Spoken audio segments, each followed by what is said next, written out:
Welcome to The Neighborhood, a Mr. Rogers tribute podcast. I'm your host, Rick Lee James of rickleejames.com, and I run the Mr. Rogers Quotes Twitter account found at Mr. Rogers Say. As we again walk into this podcast neighborhood, I want you to know that no matter where you are from, you are welcome here. I'm glad to be your neighbor. Every daughter, every son, every tribe, and every tongue. In the spirit of Fred Rogers and the life of welcome that he lived, welcome to the neighborhood. Today is once again going to be kind of a bonus episode.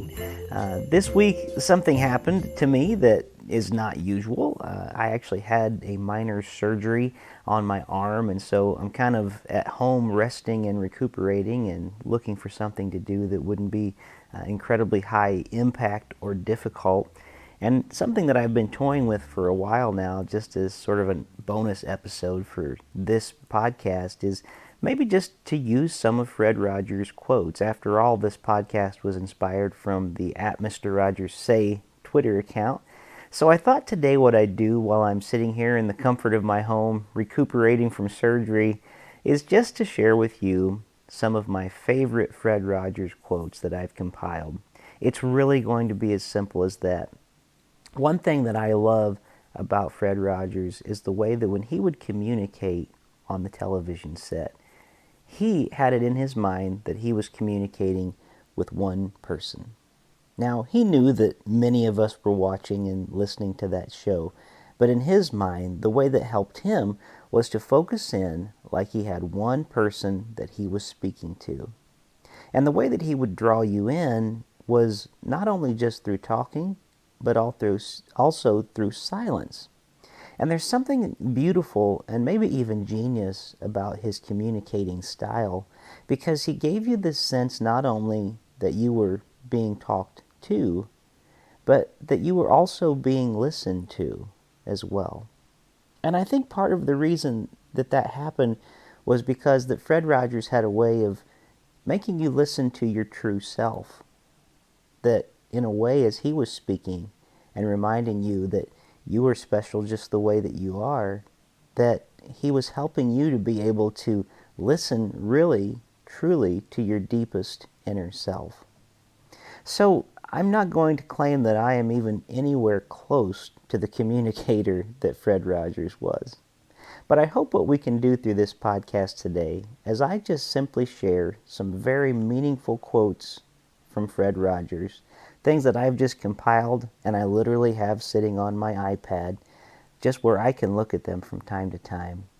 As I read them to you, I hope that maybe you, just in a quiet place, can sit and allow yourself just to hear these words. And at the same time, hopefully allow yourself to be heard. If by no one else, then just your inner voice, that you are hearing who you truly are, the person that you were made to be. So let's go into this today. Here are several of my very favorite quotes from Fred Rogers. Children are not merely vessels into which facts are poured 1 week, and then, when it comes time for exams, they turn themselves upside down and let facts run out. Children bring all of themselves, their feelings, and their experiences to the learning. We all have negative urges, but we don't have to act out those urges.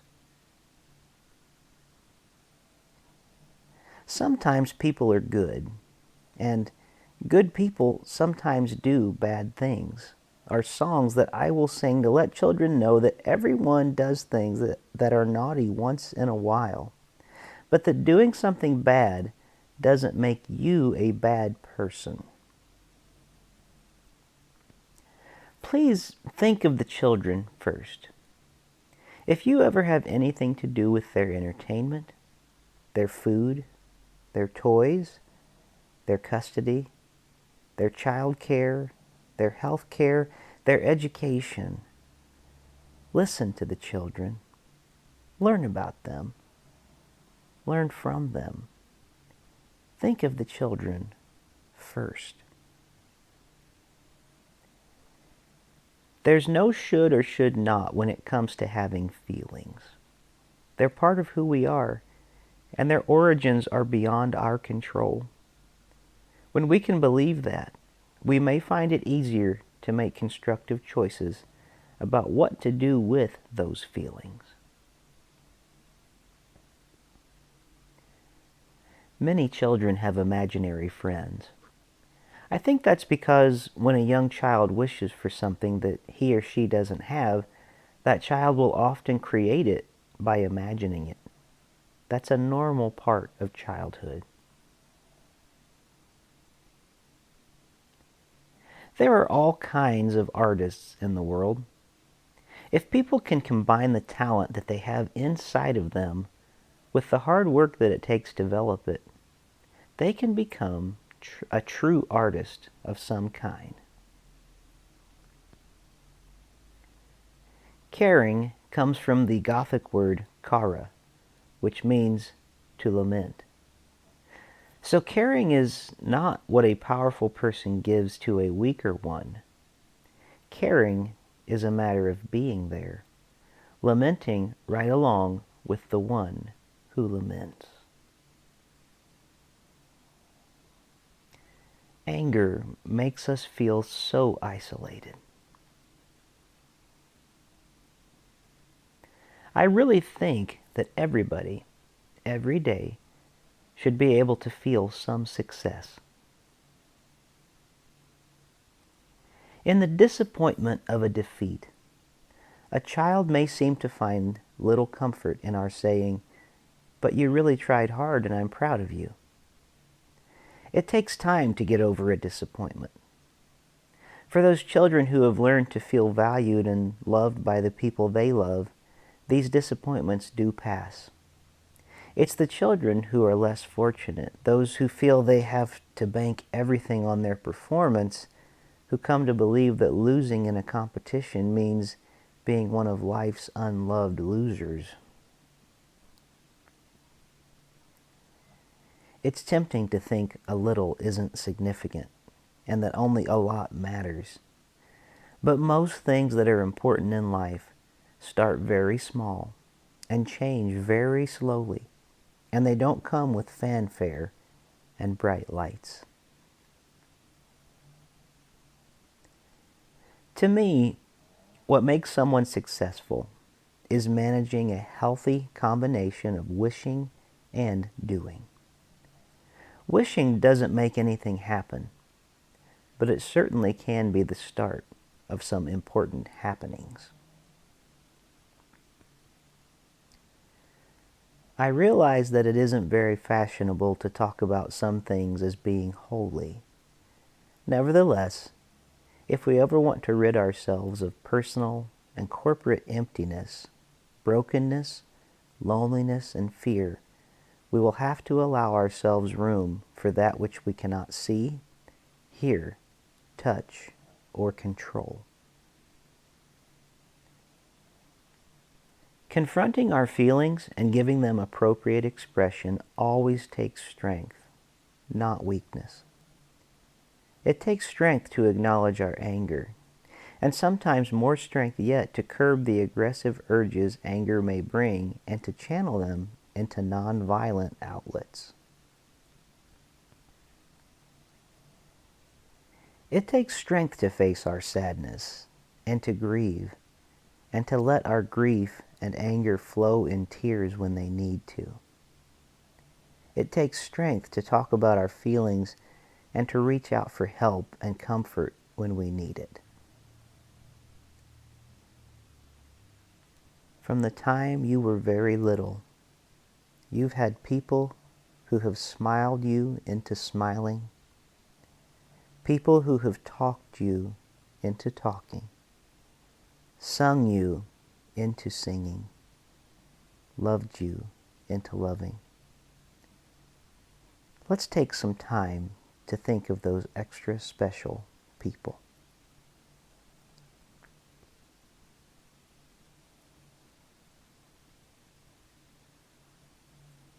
You know, When I decided to look for work in television, I couldn't possibly have known how I would be used.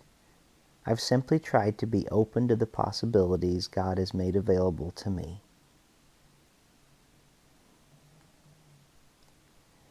May you seek out your own continuing life education, and over time, over your whole lifetime, may you grow in faith and reverence, uprightness in morals, knowledge of language and arts, forgiveness, honesty, commitment, maturity, and your capacity to love. It's a wonderful feeling when you know that people love you. You're certainly somebody that people can love.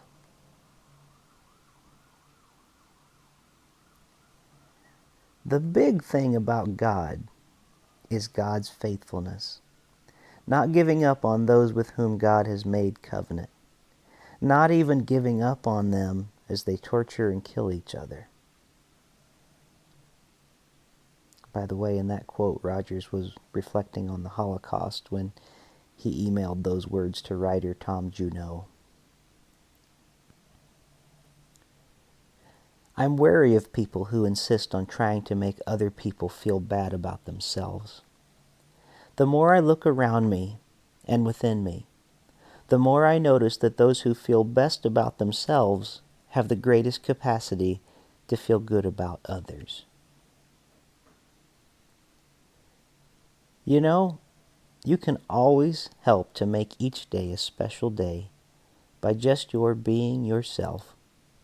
You grow in your own way. Everyone does. That's one reason why each of us is different and special, and people can like us exactly as we are. If the day ever came when we were able to accept ourselves and our children exactly as we and they are, then I believe we would have come very close to an ultimate understanding of what good parenting means. It seems to me that the most essential element in the development of any creation must be love. A love that begins in the simple expressions of care for a little child and once received goes on to mature into responsible feelings about ourselves and others.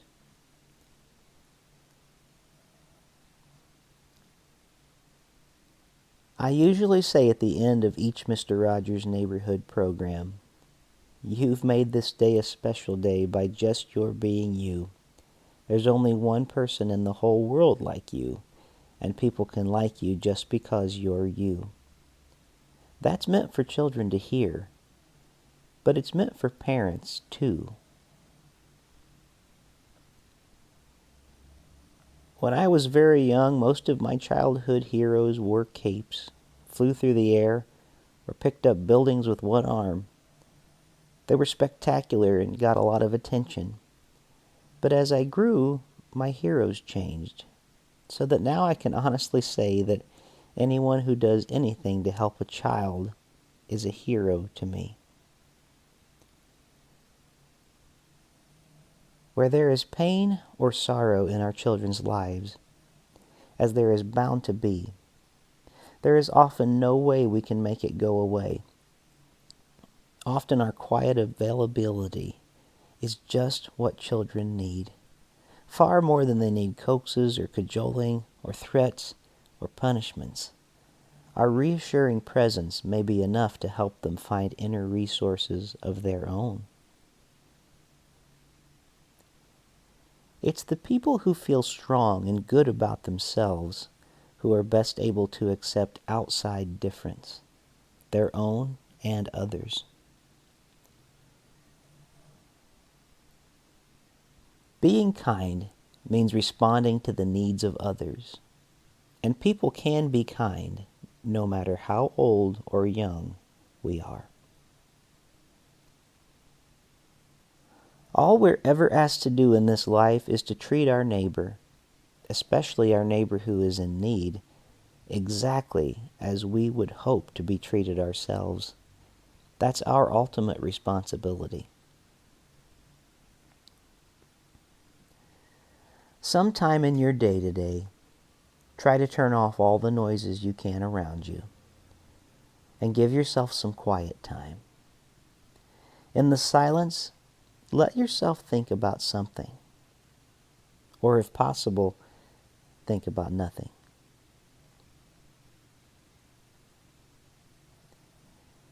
Neighbors are people who are close to us, and friends are people who are close to our hearts.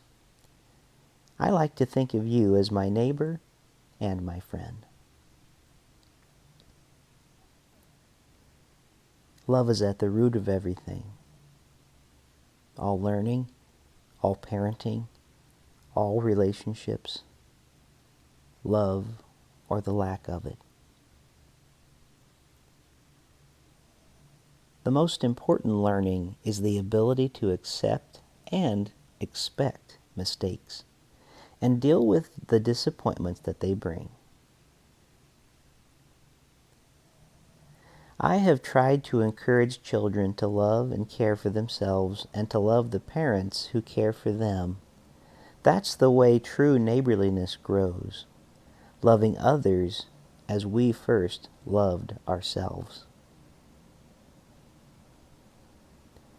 There isn't anyone you couldn't learn to love once you've heard their story.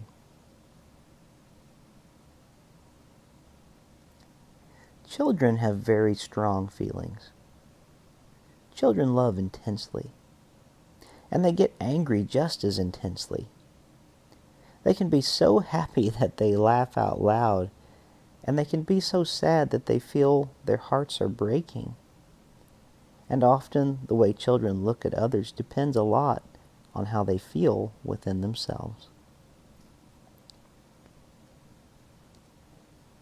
The purpose of life is to listen to yourself, to your neighbor, to your world, and to God.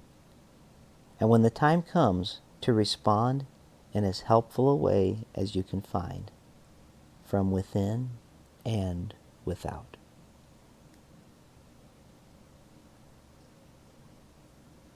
I think one of the greatest gifts that we can give anybody is the gift of one more honest adult in that person's life, whether it be a child or an adult. Some days doing the best we can may still fall short of what we would like to be able to do. But life isn't perfect on any front, and doing what we can with what we have is the most we should expect of ourselves or anyone else.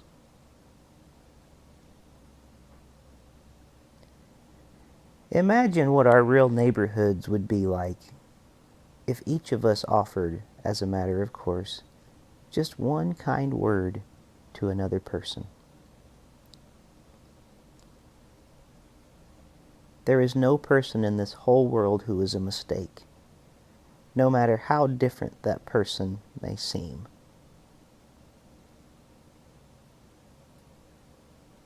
The more I think about it, the more I wonder if God and neighbor are somehow one. Loving God, loving neighbor, the same thing. For me, coming to recognize that God loves every neighbor is the ultimate appreciation. By listening, you minister to me.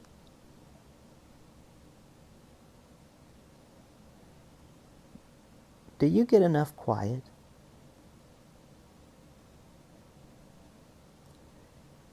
When I say it's you I like, I'm talking about that part of you that knows that life is far more than anything you can ever see or hear or touch.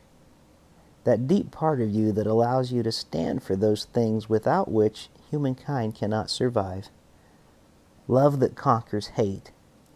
Peace that rises triumphant over war.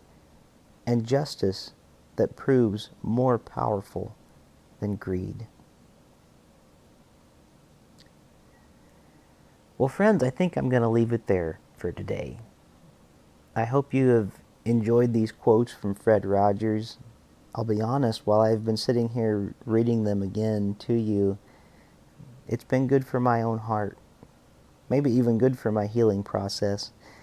I just want to, on a personal note, also say thank you to many of you who have written to me on Twitter or elsewhere and wished me well in my recovery, and I really do appreciate that. I really am so glad that we are neighbors together, both on this podcast and on Twitter. And it can be such a difficult and angry place sometimes on Twitter, but those of you who follow and reply and share these tweets with each other and share your kind words with me, you really do make the day special. And I appreciate you so much. I think that together you are helping to make Twitter and our world even a much brighter place. Some of these wonderful quotes that we have from Fred Rogers, I hope that they are good for your heart as they have been for mine today and over the years. And I hope that in the coming days that we'll continue to share these times together. So I guess that's about it for today. And I thank you for listening in to this special episode, another bonus of Welcome to the Neighborhood. Thank you for your patience as we continue to plot and to plan out Season 2 of this podcast. But I thank you all for joining in even on these bonus episodes that are a little different than our usual show. So thank you for joining me here this week in the neighborhood. Music featured on this podcast was Nouvelle Noel by Kevin MacLeod. Special thanks to my friends at Mr. Rogers Say Community on Twitter. I'm your host, Rick Lee James. My personal Twitter account is @RickLeeJames. My website is rickleejames.com. And my other podcast is Voices in My Head, the Rick Lee James podcast. And I look forward to being with you again next time. So until we meet again, remember, you make each day a special day. You know how? By just your being you. There's only one person in this whole world like you, and people can like you exactly as you are.